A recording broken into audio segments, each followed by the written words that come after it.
Hi, welcome back to the last episode of ESG Talk with Diana Guzman, Director of Group ESG at Prudential.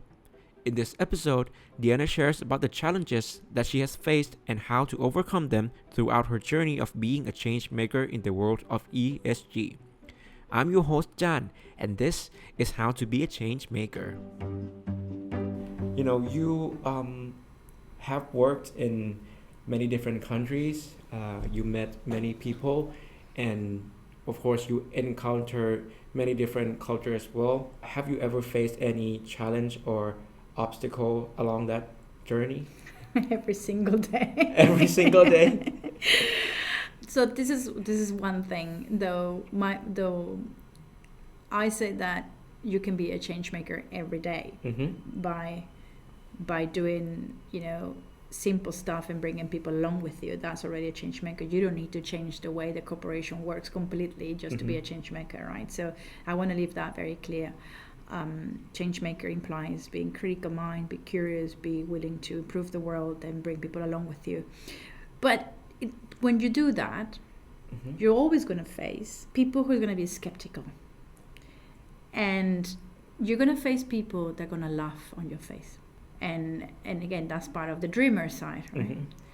But even when you become even when you offer pragmatic solutions, there's still going to be people that are going to be reluctant to change because this is how we have done it. Yeah. And some people are more prone to change, some people are less prone to change. Let's take that, right? Some people like blue, some people don't like blue. Some people like change, some people don't like change.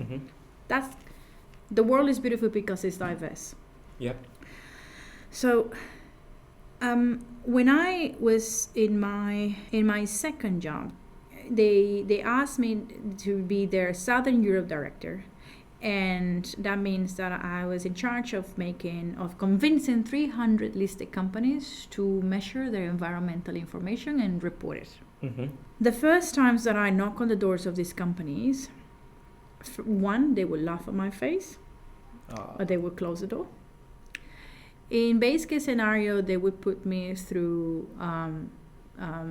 with no offense, obviously, but CSR or marketing or communications or PR, because it was a reporting mechanism, right? So, but then when I would meet colleagues from communications, PR, CSR, which I had a conversation and they were very understanding and they would really understand the nature of the problem that we were trying to address, I would then ask them, well, I want to speak to your chief risk officer or to your chief financial officer.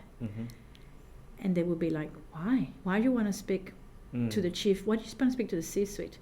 And I said, because the environment is financial material for the company. So not only PR and communications should know about this, but also your people who are actually in charge of the company should know about this. So I spent in that exercise, let's see, 2 years. Imagine 2 years, your daily life being laughed at, or close the door, or say, no, this is as long as you get. That's it. You speak to these people, you don't speak to anyone else.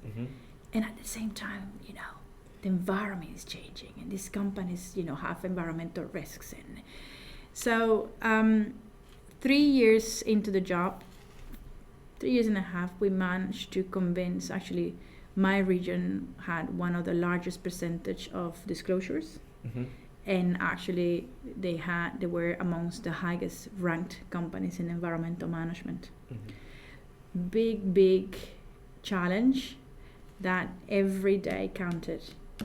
So I think that summarizes, in a way, the journey of ESG of a company, right? The first time you talk to a company about ESG, they don't believe in it. There's no material. Then the next phase is okay. This is CSR. We're gonna just maybe plant some trees, and we're gonna do something. The next one is okay. This is important for us. Let's bring it to the higher ups, right, to make a decision. Then you communicate information, then you set targets, and then where we are in Prudential is to understand, now that we have done all this, what is the good impact we're going to have? See what I mean? Not only what impact we have, so but also what is the impact that we are going to create in the world as a result, right? So this is like I said, every day is a challenge, because every day you find people who don't believe it, or who pay just lip service, or who laugh in your face, or who are reluctant to change and afraid of change because they think this is going to affect them. I think every day a work of anyone who works in ESG, you need to don't take this personal. It's not a personal. It's not that they don't like you. They, it's just it's new for many people. Communication is very important. Keep communicating. Keep talking. Keep understanding what makes the other person say no. Like be empathetic to them. Be very empathetic. Understand what makes the other person say no, and understand that behind that no, there are probably very strong reasons. That could be business reasons. You see what I mean? So it's not personal. So it takes time. Patience is also another quality to develop. I'm not I'm not a patient person. Through ESG, I've become quite patient. Okay. But communication, and don't let this demotivate you from the change you want to see, or from the impact you think the company can really achieve. Okay, so like you stick to what you believe Persistence. in. Yeah, being persistent. Be persistent, but not be inflexible. It's very different, right? It's not I want this and I want this. No, that's not how ESG works. ESG is you need to have a North Star vision, but the path to get there can take different shapes and forms. Yeah, true. Thank you. All right. I agree. I mean, there's a lot of different things in a lot of different cultures, right? But one thing that many cultures have in common, I think, is that there are some people that are scared of change. They are afraid of change, right? Even if that change is for them. Yeah. Right? Yeah. But it's difficult to understand that if you don't, if there are certain things that are keeping you from, see what I mean? Like, you have to be very empathetic, very humble to understand what is keeping them from seeing that. And also be very careful of not saying, I have the only truth in the world. No. It might be that it's not your way and not that person's way, somewhere in the middle. That's another lesson on how I overcame these challenges. And many times, it was the middle way, the middle point that was the answer to move forward. And in ESG, because it's new, sometimes I compare ESG to the digital transformation that we lived in the 1990s. When we had the first computers, and probably you are too young to know, but in my time, because I'm the generation that saw internet for the first time. So we only had one computer at home, and it was a Mac with a very nice cover, I remember. But or you didn't have a computer, you have to go to the internet cafe.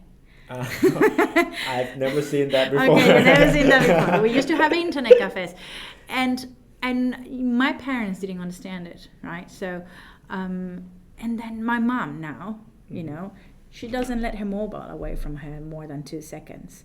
So she came from completely being afraid and of technology and digital, and to actually be very, very pretty much ingrained in what her life is. Same corporations, right? We didn't have emails. We didn't have computers.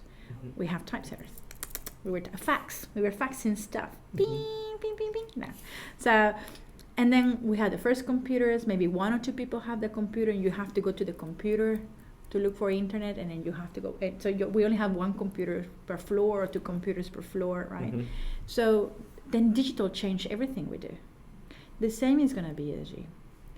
We have 1 or 2 initiatives right now, but more and more we're going to see that through ESG we can remain competitive in today's world and in the future world.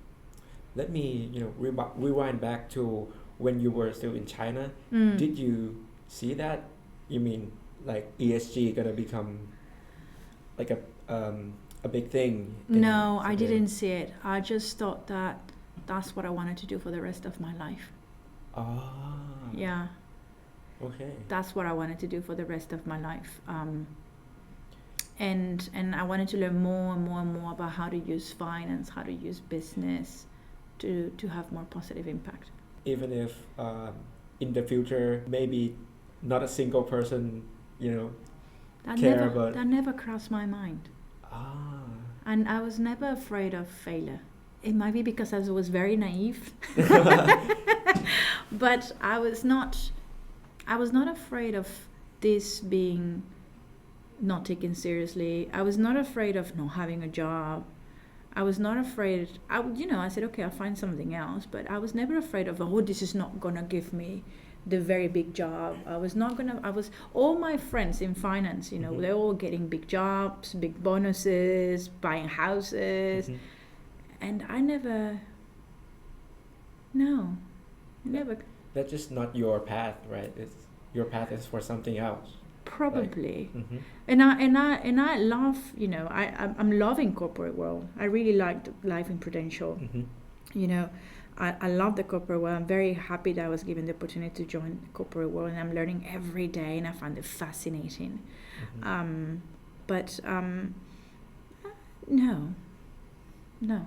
that was not me. It wasn't me at that time. This job came at the right time in my life.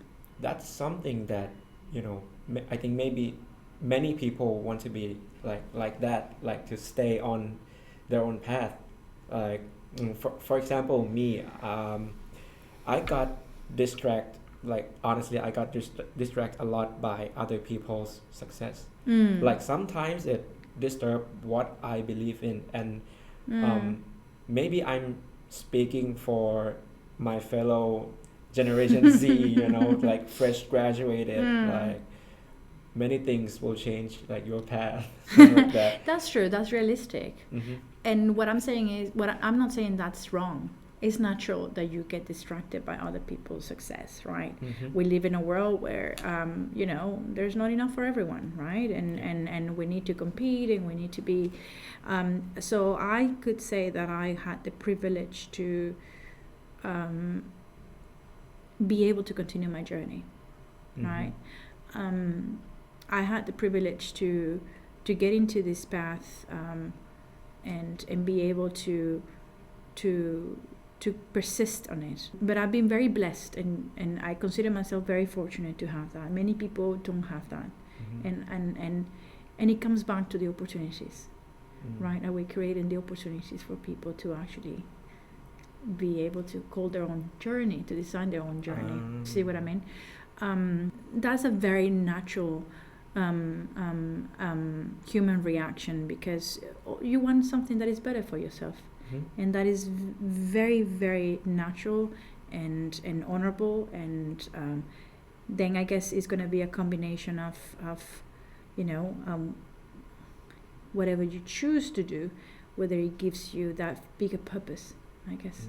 I think it's like honorable thing to you don't give success to people, but the most thing that you can give to people is their own path, like the opportunity to choose their own journey. I believe opportunities are not only the biggest gift for any new life coming into this world, but the minimum they should have.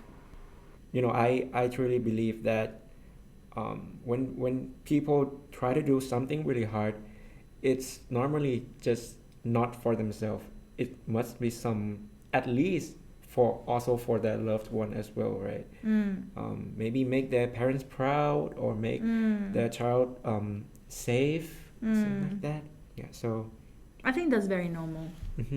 That's very normal. I always wanted to make my mom proud.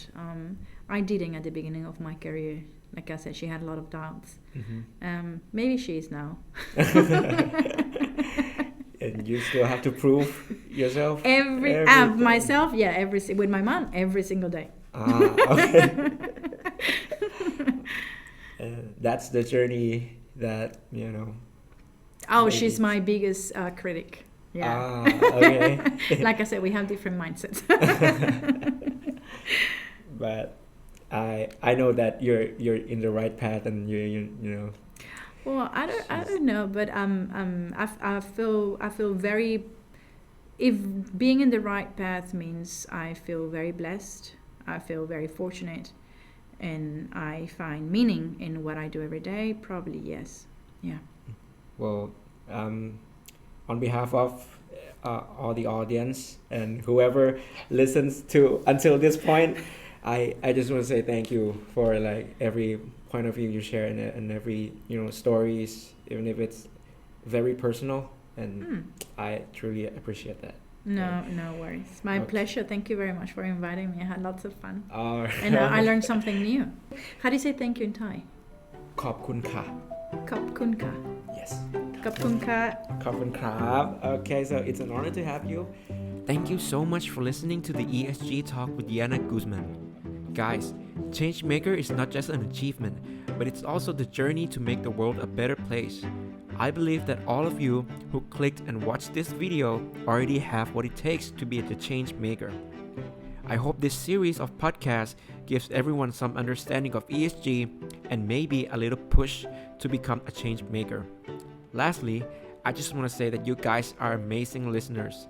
I'm Jan Jitpanu Chubongyat from the Brand and Communications team at Prudential Thailand. Thank you everyone, and let's make this world a better place together. Bye.